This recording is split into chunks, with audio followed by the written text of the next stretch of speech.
Ndugu zangu madereva wa Tanzania, hapa leo tuna bunge la madereva ambao sasa wao wameamua kuja kuzungumza muhtasari na muktadha wa kazi zao wanazozifanya kila siku.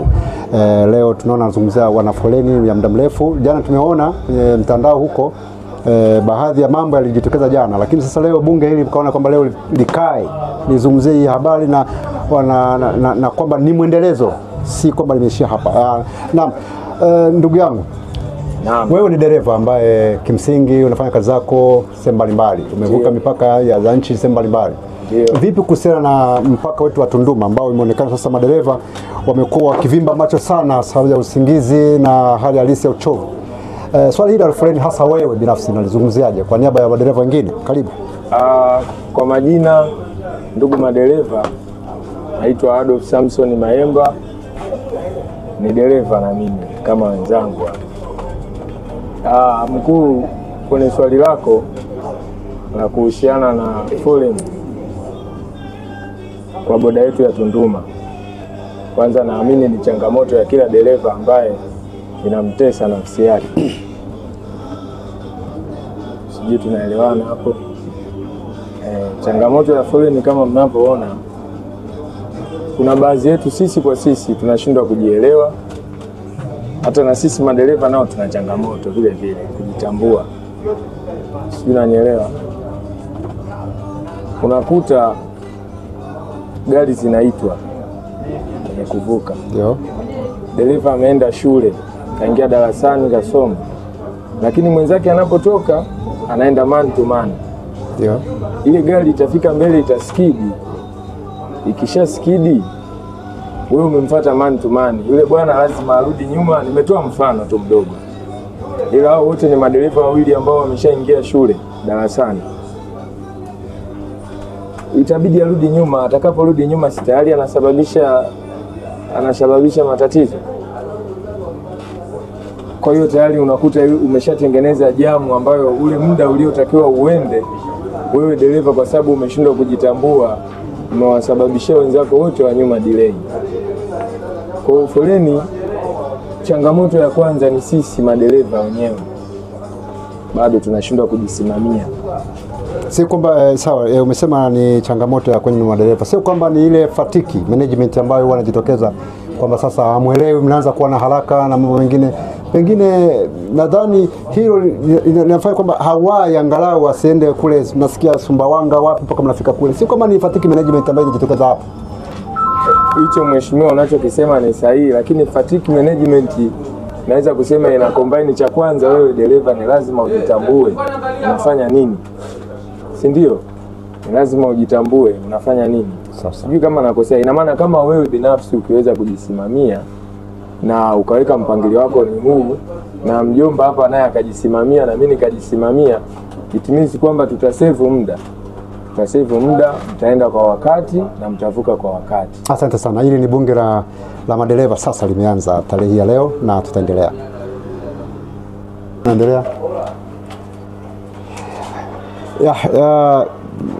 Bunge letu linaendelea. Nimepenyezewa jina hapa la mbunge mojawapo, Mr. Haji. Hii sasa ni foleni na inawasumbua madereva wote hapa nchini, na ni mpaka wa Tunduma, na tumeona kwamba sio Mtukula, sio Kasumulu, sio Kasumbalesa, nini Tunduma, foleni. Karibu. Asante sana. Naitwa Haji Ramadhani Mkumbwa, natokea team D, mjumbe wa bodi na mzee wa baraza. Foleni tumeshatoa mifano mingi kwa serikali. Kwa mfano, mwezi wa 3 niliingia kwenye kikao pale, nikawaambia foleni ya hapa Tunduma, cha kwanza inatakiwa kwanza tutanue milango. Jambo la pili, kwa sababu bado tuna maeneo, nilishauri serikali tufungue boda nyingine. Nikawaambia hata Mkambo, Kongo tuliwashauri na Zambia wakaja kulazimisha hizi boda nyingine. Ndio maana leo Kongo Kasumbalesa hamna foleni. Lakini kutokana na viongozi wetu sisi madereva wanatuona kwamba sisi madereva tunaonekana elimu yetu ni ndogo, sawa, hawachukui maoni yetu. Nilitoa mfano na tulisimamia foleni pale kuvuka. nadhani tulikuwa na Hassan Dede kipindi kile, tukasimamia kuvuka pale boda, tukaambia hii inawezekana, lakini magari yameongezeka na bandari inatoa mizigo mingi sana, na ukiangalia hii Tunduma inatopokea mizigo kutoka Kenya, sawa, kutoka Uganda, lakini inapitia kwenda Zambia na Kongo, kwenda Lubumbashi, kwenda Kolwezi, inapitia Tunduma. Kwa hiyo tunaishauri serikali tena kwa mara nyingine tena, na media hii waisikie kwamba hapa Tunduma kinachotakiwa watanue milango, waweke boda nyingine ndogo ziweze kusaidiana kwa ajili ya nini? Ya uvukaji, kama tulivyoshauriana mwaka 2018. Sawa, mimi nikiwa mjumbe wa bodi kutoka Timdi, nilienda kuongea na tukiwa Kosafa kushughulikia foleni ya nini ya Kasumbalesa, lakini wakakubali Kongo na Zambia kulazimisha hizi boda nyingine Mukambo, siyo Sakania. Sasa hivi nadhani boda hamna foleni tena. Alafu pili, matajiri jamani, madereva wengi wanalalamika, anazunguka dereva anaenda paka kilomita 25. Sawa, kilomita 25 anazunguka dereva, yale mafuta ulompa anaenda Lusaka, anaenda Kongo, kilomita 25. Ukumbuke foleni ya kupanda taratibu na kurudi mpaka ufike pale sehemu ya kuvukia inakula zaidi ya lita 60. Lakini dereva huyo gari kiishia mafuta Chalinze inakuwa lawama, aambiwa acha gari, acha nini, mafuta yangu umeuza. Lakini uhalisia serikali ndio inafanya, hata sisi isimamie boda hapa. Nadhani madereva, mimi mpaka sasa hivi na siku ya 8 niko hapa sijavuka. Sasa hiyo mileage haijaisha hapa. Hapo mileage haijaisha. Siku ya 8 niko hapa. Na nikienda sitapewa, ni siku nikivuka sitaambiwa bana hii ya kuongeza umekaa hapo, hamna. Kwa hiyo tunaishauri serikali ifanye uwezekano wa kuitanua milango na kuongeza milango mingine ya boda ya Tunduma. Yangu ni hayo. Shukrani sana. Asante sana Idi Haji Mkumbwa. Tunakupiga makofi. Bunge leo limefunguliwa rasmi, sasa ndio linaanza na ni mchakato endelevu. Asante. Naam, Bosco, karibu sana. Ni kwamba mjadala wetu unaendelea kama bunge lilivyotambulisha leo, na tunaendelea na bunge letu. Umesikia mwenzetu Idi Haji akizungumzia maeneo fulani. Vipi kuhusiana na swala la kukaa muda mrefu, mileage zikatumika kwa wingi, kuwa na mambo mbalimbali yakiwemo ubadilifu wa fedha zetu sisi wenyewe kutumika bila mpangilio, lakini kuingia kwenye foleni bado kukutana ile hali ya kupigwa mawe na kuibiwa vitu? Unadhani ni nini tuweze kufanya sasa katika bunge hili na kuweza kuiambia serikali? Karibu. Asante ndugu mtangazaji. Mimi nadhani hapa tuna mambo mawili ya kuangalia. Yaani sababu serikali ndio mhusika wa hili jambo.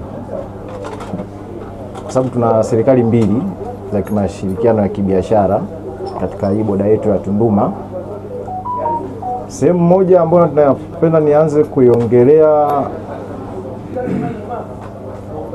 ni upande wa kimifumo.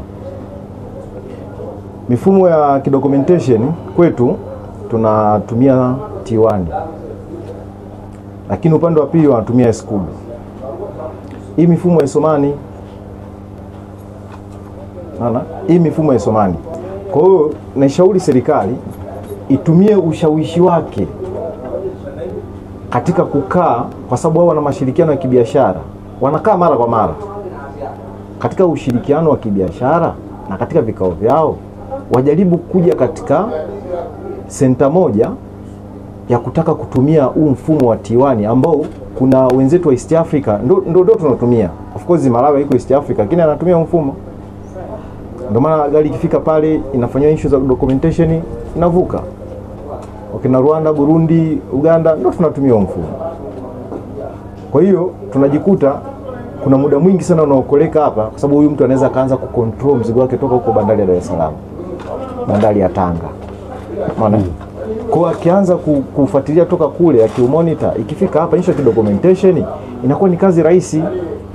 Kwa kuna jamu kubwa inapunguzwa issue ya kufanya ile nini ku process zile document. Na jambo la pili kwenye swala zima la miundombinu, wenzetu upande wa pili wameshaanza kujipambanua. Wamechukua almost miaka 7 miaka 8 toka Lungu walivyokuepo, walianza ule ujenzi wa kilomita karibia 230 na Konde Chinzali. Sasa barabara zimekamilika na sasa hivi wako pale wanamaliza zile gates zao. Mzani wao tayari ushaisha. Kwa wakimaliza zile gates, wakimaliza mambo yao ya skana, hapa takuwa na jamu kwa upande wao. Jamu itabakia kwa upande wao moja. Muda wa ufanyaji kazi kwamba iwe 24 hours na upande wa documentation. Upande kwetu boda bado ni uchochoro. Kwetu bado boda ni uchochoro kwa sababu tunatumia geti moja, kwa sababu ukifika pale Nomaziland mtu ambaye anatoka Zambia kurudi Tanzania anatumia barabara hiyo moja, lane moja. Ingawa pale kuna huyu ambao anazunguka chini huko. Lakini kuna watu ambao wanapita kati. Kwa sababu kuna issue zingine za physical za busy fanyike pale. Kwa hiyo zikitokea hizo issue tayari ni jambo. Ukimaanisha kwamba sasa hizi issue za physical kwamba gari inatoka huko inafika hapa inajua kwamba lazima itaingia physical, basi wao wana terminal yao kwamba moja kwa moja anaingia kwenye terminal kule anaanza kusubiri physical. Na wakati tumeanza bunge letu hapa tuliponyezana neno moja kwamba mimi nikiwa na kama 50,000 hivi siwezi kukaa hapa, nitaweza kufanya mambo fulani hivi nikaenda na hata kurudi hivyo hivyo. Tumeona kwamba kumbe mtu unaweza ukawa na lugha kama hiyo alafu ukavuka ukaenda, alafu wengine wakakaa siku 7 kwenye foleni na hawajaenda na document wanasema ni system. Je, huo mfumo huo wenyewe hauangalii sasa, hauangalii kwamba kile kilichopatikana 50,000 kile imekuwaje mfumo ukakitambua sasa haraka huyo mtu akavuka? Pengine hii ikoje hii? Sidhani kama iko sawa kwa sababu hizo issue sasa hivi tuna lugha laini kidogo. Hiyo kitu tunaitwa facilitation. Na una facilitate mambo. Ila mfumo unakubali. Mfumo ukubali facilitation. Kwa sababu tukizungumza lugha ngumu, hiyo ni rushwa. Sawa, sasa tunasema kwamba mifumo hii umetueleza kwamba T1 na mfumo wa Zambia kidogo havisomani. Lakini sasa mtu anaweza kaja moja kwa moja akatengeneza mazingira hayo uliyosema na akaenda. Sasa mifumo hapa imekuaje kasomana kwa haraka huyu mtu akaenda? Lakini kuna wengine anakaa siku mpaka 8, siku 10 mfumo bado haujasoma. Sasa tatizo hapo liko. Sasa tatizo liko hivi. Mimi ni mtumishi. Kwa sababu kwa upande wetu of course hatuna shida. Kwa sababu gani? Mimi hata kama niko ndani nikiscan dokumenti zangu nikizituma hapo, dokumenti yangu inafanywa chap. Cancel bond fanya nini hapo? Shida ni upande wa pili. Upande wa pili mtu anakuwa na documents kazipokea, anaziingiza kwenye mfumo. Umeona? Anaanza kuzifanyia kazi. Kwa kipao mbele kitakachokuja pale ni yule agent aliyejaribu kukunjua mkono. Afacilitate mambo yake, gari zake ziende kwa haraka. Mwambie jamaa kidogo. Umeona? Yule atawisha gari yake kwa haraka sana. Umeona? Kwa sababu atakuta rundo la document ziko pale, anazifanyia taratibu kutokana na jinsi zilivyowasilishwa. Lakini mimi nafahamiana na yeye kiongozi wangu. Wewe ndio ofisa wa pale. Ukifahamiana na wewe tutaongea lugha zetu fresh. Bwana tufacilitate hiki kitu bwana. Ngome imenikalia kooni. Sasa kazi itanipotea hii. Fashi mimi nakukubali ile rundo nalipiga kushoto nachukua ya kwako napiga hapa. Na kutengenezea document umwambia ite gari yako. Sasa kwa hivyo sasa hiyo tunaijumulisha sasa kwamba hiyo nayo ni jamu nyingine ya kitaalamu ndani ya maofisi yetu haya nje na huku sisi ambao tuna jamu nyingine ya barabara. Ukijumulisha hapo unapata 200% ya kuwepo kwa jamu na kwa asilimia zote. Na upande wa jeshi la polisi inabidi liteke wajibu. Yaani lisikwepe. Kwa sababu PGO yao inawaongoza kwamba wao ni kazi yao kuu ni kulinda raia na mali zao. Unaona? Ndugu yetu hapa RTO wetu wa mkoa wa Songwe anapambana sawa, lakini wajibu wa usalama wa huyu mtu anayetumia hizi barabara na huyu raia niliko kwenye jeshi la polisi. Kwa hiyo mtu anaponyang'anywa, anapoibiwa, jeshi la polisi abilio responsible. Na kimsingi mtu atakiwi kunyang'anywa wala hatakiwi, kwa sababu mtu yuko on the road. Yeah. Umeona? Shughuli zinaendelea, lakini ikifika midnight population inapungua automatically. So mtoto muda wote anakuwa kwenye movement. Pale population inapopungua, jeshi ndio lijipange kwamba tuna gari mpaka Chipaka. Umeona? Okay, pepo na doria, kwa sababu doria ikipanda, ikishuka, of course kwa sababu wanatumia goli zetu. Budget ipo, imepangwa na bunge. Budget ipo. Unaona? Kwa sababu kuweka gari diesel, kuweka gari nini, kufanya patrol, watu kulipwa posho. Kwa sababu hata hizo kazi za night wanalipwa posho, tunafahamu. Tunafahamu. Lindo ambayo halina posho ni la serikali. Ile ndio naishi nao la mzanani lako. Lakini issue imejitokea dharura hivi. Watu wana nani zao za dharura za kuendesha hizi shughuli. Sasa tunatafuta alternative. Asante, tumekaa kwenye foleni huko Sumbawanga huko, kuna zile huduma zingine zile za kujisitiri. Tunakaa siku 4 siku 5 kwenda kwenye majumba ya watu. Hivi kuna uhalali wa kwenda kule? Kwa sababu tunaona kama tukienda kule sasa, tunapokaa kwenye foleni muda mrefu, maliwato hazipo za temporary, pengine emergency zile, kuna huduma zingine ndogo ndogo hazipatikani. Hivi kuna ulazima wa kwamba lazima gari iende kule Sumbawanga? Nadhani ulazima umetokana labda na circumstances jinsi ilivyo, mazingira jinsi yalivyo. Lakini kwa ulazima, kwa according border yetu inavyojipambanua, one stop border post haina ulazima, imechemka. Asante sana. Katika eneo nadhani tunazo hoja 2-3 hapa, basi uache tuende kwenye hoja nyingine kama bunge.